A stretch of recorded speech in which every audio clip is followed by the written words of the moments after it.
दोस्तों, कुछ लोगों के ज़िंदगी के बारे में हम आज तक ये पता नहीं लगा पा रहे हैं कि वो कितने सही थे और कितने गलत। एक समय फ्रांस के सम्राट रहे नेपोलियन बोनापार्ट की भी यही कहानी है। ये वो इंसान था जिसने अपनी असीम महत्वाकांक्षा से फ्रांस की सत्ता को तो पा लिया था, मगर आगे चलकर उसकी नीतियों की वजह से वो बहुत ही जल्द फ्रांस की जनता के नज़रों से गिरता गया। नेपोलियन बोनापार्ट 15 अगस्त 1769 से 5 मई 1821 फ्रांस की क्रांति में सेनापति, 11 नवंबर 1799 से 18 मई 1804 तक प्रथम काउंसिल के रूप में शासक और 18 मई 1804 से 6 अप्रैल 1814 तक नेपोलियन नाम से सम्राट। इन शॉर्ट में कहा जाए तो ये नेपोलियन का राजनीतिक बायोडेटा है। इतिहास में नेपोलियन बोनापार्ट को विश्व के सबसे महान सेनापतियों में से एक गिना जाता है। वो इतिहास के सबसे महान विजेताओं में से एक थे। वो इकलौते ऐसे सेनापति थे जिन्होंने पहली बार यूरोप में बढ़ रही ब्रिटिश हुकूमत को ललकारा और कई लड़ाइयों में धूल तक चटाई। लेकिन आगे चलकर ऐसा क्या हुआ कि उनकी नीतियां उन्हीं के लोगों को पसंद आने नहीं लगी थी। ऐसा क्या हुआ कि अपनी असीम क्षमताओं के बावजूद भी उनका पतन तेजी से होने लगा। चलिए जानते हैं इन डिटेल में।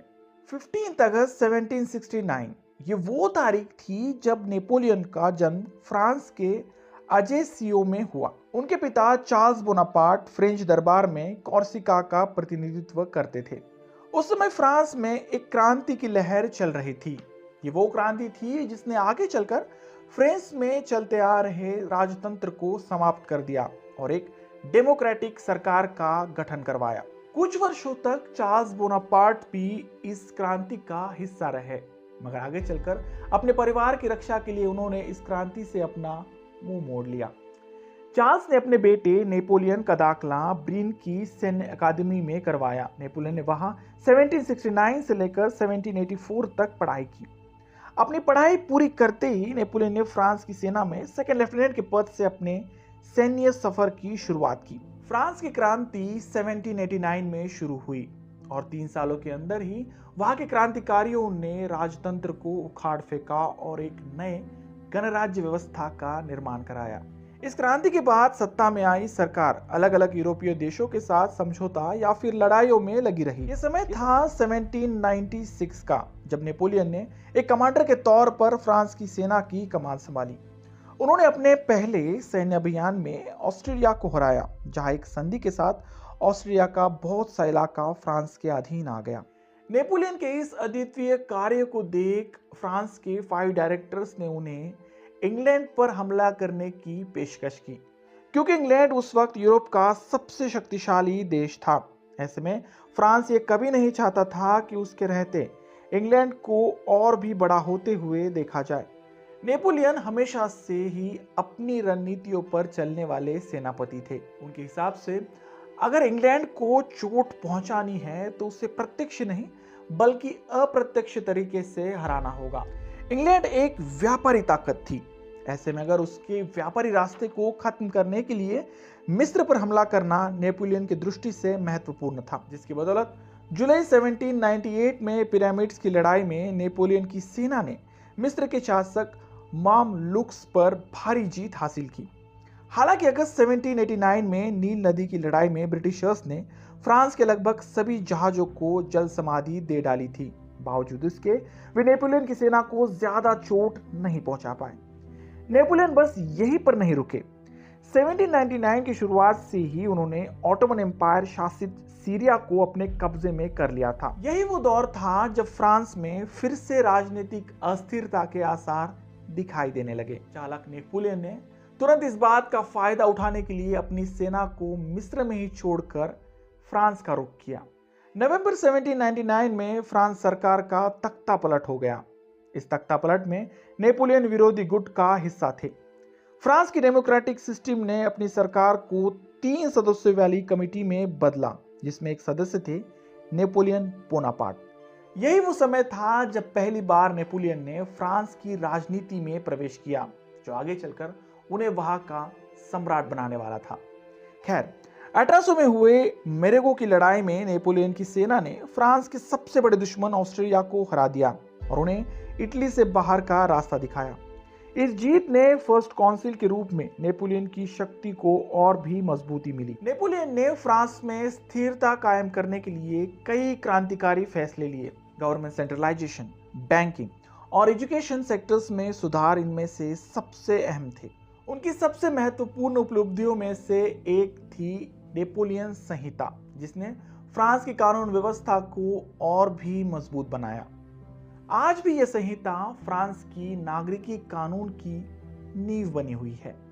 1802 में एक संवैधानिक संशोधन ने नेपोलियन को लाइफ टाइम काउंसिल बना दिया था। 2 साल बाद यानी 1804 में उन्होंने इस पद का फायदा उठाते हुए पेरिस में नोट्रे डेम कैथेड्रल में एक भव्य समारोह में खुद को फ्रांस का सम्राट घोषित कर दिया।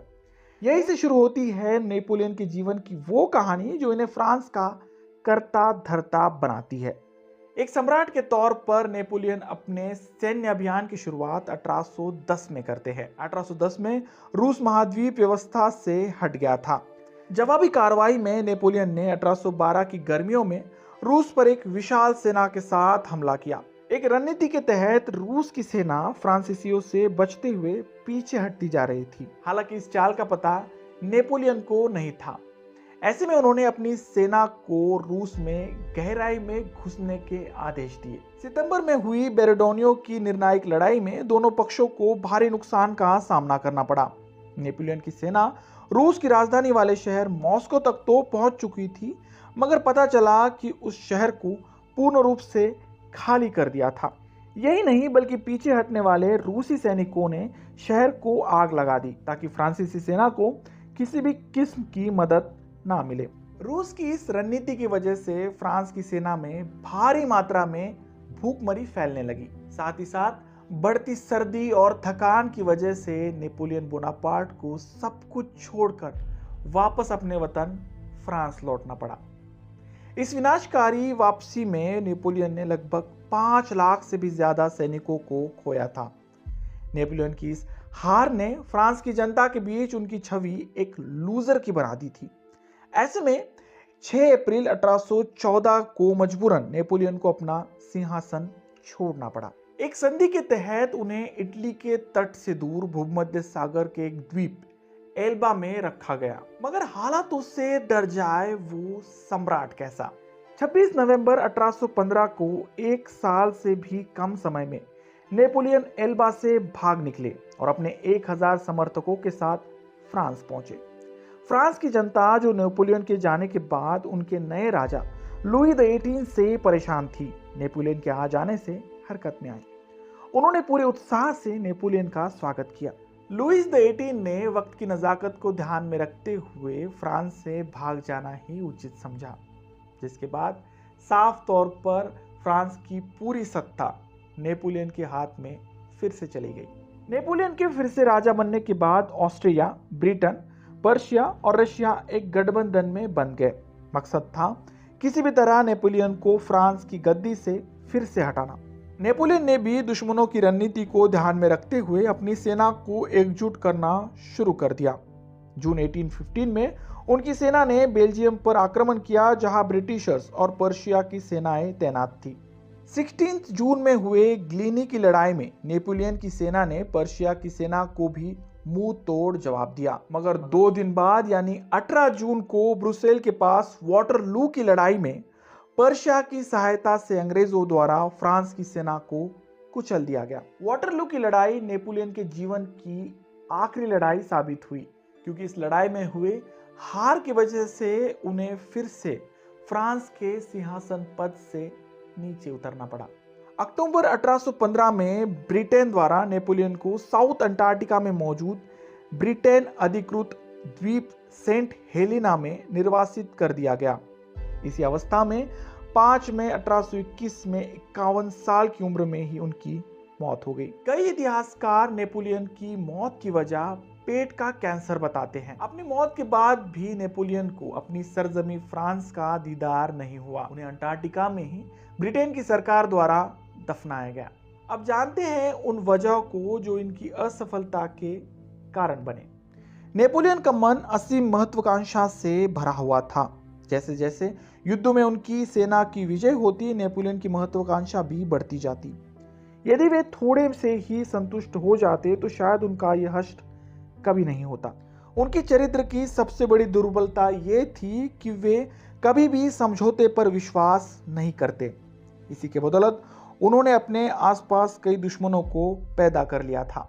नेपोलियन की राजनीतिक प्रणाली पूरी तरह से अपने सैन्यवादी रवैये पर आधारित थी। ऐसे में वे हमेशा एक सैनिक की तरह ही सोच पाए। नेताओं की तरह कूटनीति करना उन्हें कभी आया ही नहीं।